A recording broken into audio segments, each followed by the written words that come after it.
Hi guys, my name is Naa Koshie Lamptey. You can also call me Juji Coco, and you're welcome to my channel. If you haven't subscribed, what are you doing? Are you gonna just sit back and watch me talk without subscribing?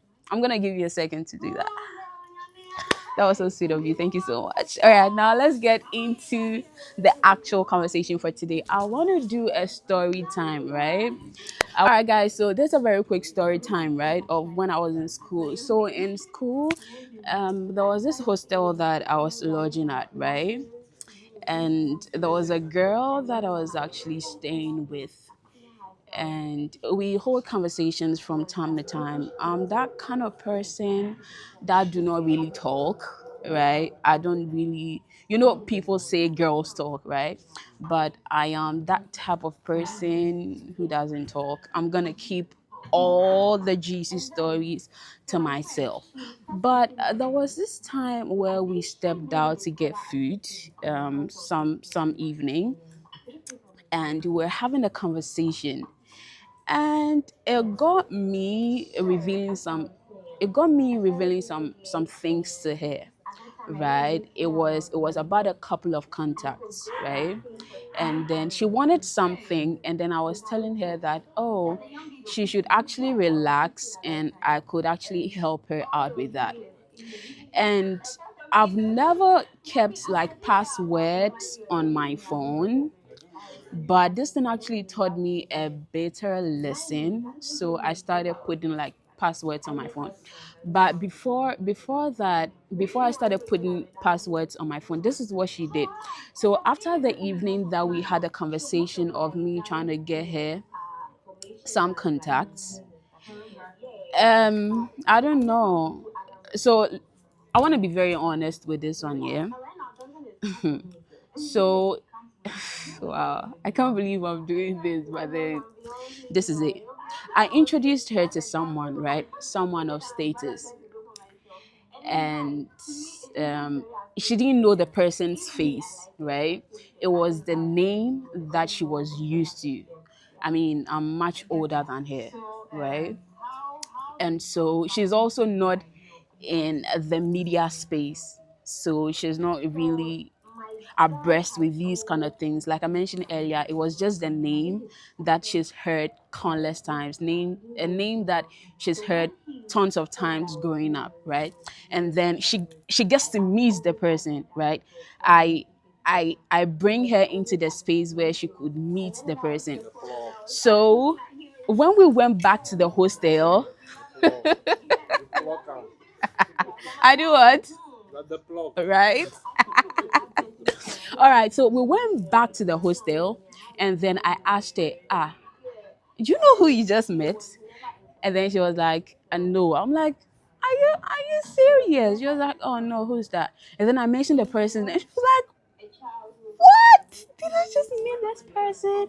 I was like, I mean, yeah, he's just like one of those people. It was like, oh, now, I want to be friends with this person, and I'm like, I don't know about that, but I can talk to the person for you, right? And I know that the person wouldn't be okay with it. So I just brushed it off by saying, you know what, don't worry, I'll talk to the person for you. And few days after, it was her birthday. So I was actually on phone with that person. It was just like one of those days that we could talk on phone and all of that. So I was on phone with that person, and then she was like, oh, who are you talking to? And then I told her.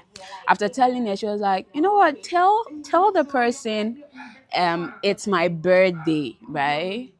And so I was like, I can't do that. So how about I just give you the phone and then tell the person yourself? So I extended the phone to the person, and then she spoke to the person. Then the person was like, okay, you don't worry. I'll talk to Na, right? I'll get Na to give you something.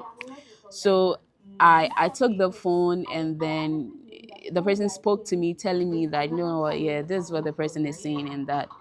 And I told the person that I don't understand why he is directing her to me. And I was like, yeah, I mean, that's the right thing to do. I was like, all right, cool. I mean, she kept bugging me for all of that. But what is actually making me do this story time is the lesson I learned, because earlier I told you that I didn't have password on my phone. You know what this girl did? She picked my phone and then extracted the person's number and then started texting the person. But they are really genuine people, really, really genuine people. I got to find out, and then, truth be told, the person wasn't responsive to her texts and all of that. But one thing is that I did not even go ahead to question her at the time. I had to keep it subtle and then make my investigations and all of that. And I went ahead to ask her point blank, yo, why would you pick my phone and then extract a number without my consent? Why would you do that?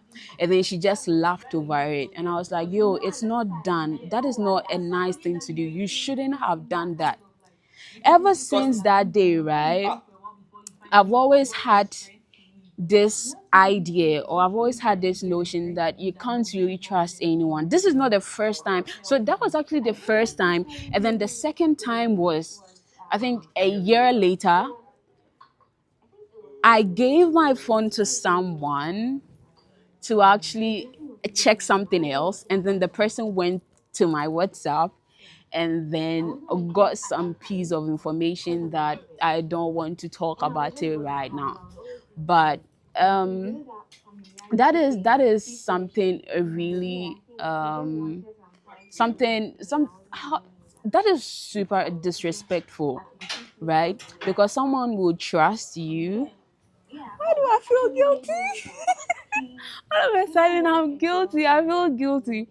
Oh my goodness. But yeah, all I'm trying to say is that this is something that I have learned, like, not to trust people, right? Because this is someone that you share literally everything with, and then picks your phone, extracts numbers, and then goes ahead to do whatever they want to do with it. But I honor those people, or I think it was just one person. I honor that person that didn't engage the girl, because who knows, maybe she's not used to seeing prominent people, right? She's not used to prominent people. So after extracting the number, she may go all out, do like really, really terrible things to get the attention of these people. And I'm just happy to say that, I mean, it didn't work for her, because one, things that are not yours are never going to be yours. So yes, guys, this is a very quick story time that I made on how someone took my phone to actually take out a contact and try to take the person behind my back, but luckily the person didn't give in. So yeah, that is just it about it. That, yeah, it's fine. So guys, yes, I hope you enjoyed this. Let me know what you think in the comment section. If you've encountered anything of that sort, or if you've been in such a situation, let me know in the comment section, and just be careful, right? So what I've learned here is that, I mean, regardless whatever you have on your phone, whether it's fine to go out or not, just put passwords on your phone regardless, like regardless, because you have no idea who can actually go through your phone and then take out important information. So yes, please subscribe to my YouTube if you haven't done that. Like this video, share, and yeah, I'll catch you on the next one. I love you. Bye.